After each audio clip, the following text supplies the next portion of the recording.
జగద్గురువు శ్రీకృష్ణ పరమాత్మను నమస్కరిస్తూ శ్రీ శ్రీ శ్రీ ఆచార్య ప్రబోధానంద యోగీశ్వర్ల పాదం పద్మాలకు నా సాష్టాంగ నమస్కారము.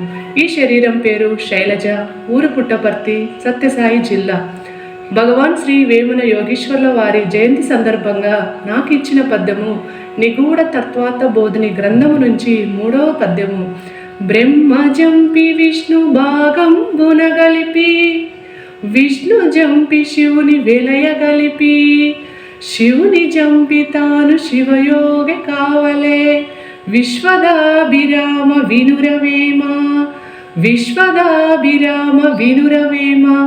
ఈ పద్యం యొక్క ముఖ్య భావము ఏమనగా, సకల జీవరాశుల శరీరంలో 3 గుణములు ఉండును. 1 తామసము, 2 రాజసము, 3 సాత్వికము.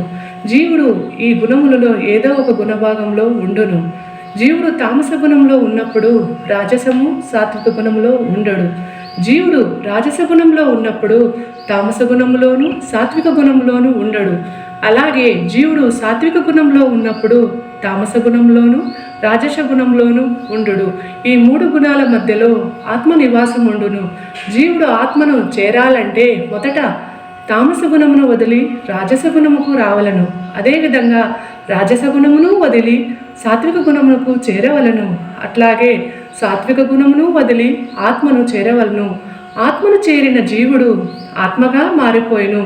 పై పద్యంలో తామస గుణమును బ్రహ్మస్థానంగా వర్ణించి అందున్న జీవుని బ్రహ్మగా పోల్చారు. రాజస గుణ భాగమును విష్ణు స్థానంగా వర్ణించి అందున్న జీవుని విష్ణువుగా పోల్చారు. సాత్విక గుణ భాగమును శివుని స్థానంగా వర్ణించి అందున్న జీవుణ్ణి శివునిగా పోల్చారు. జీవుడు తామస గుణమును వదిలి రాజస గుణమును చేరడాన్ని బ్రహ్మ చంపి విష్ణు భాగమున గలిపి అని అన్నారు.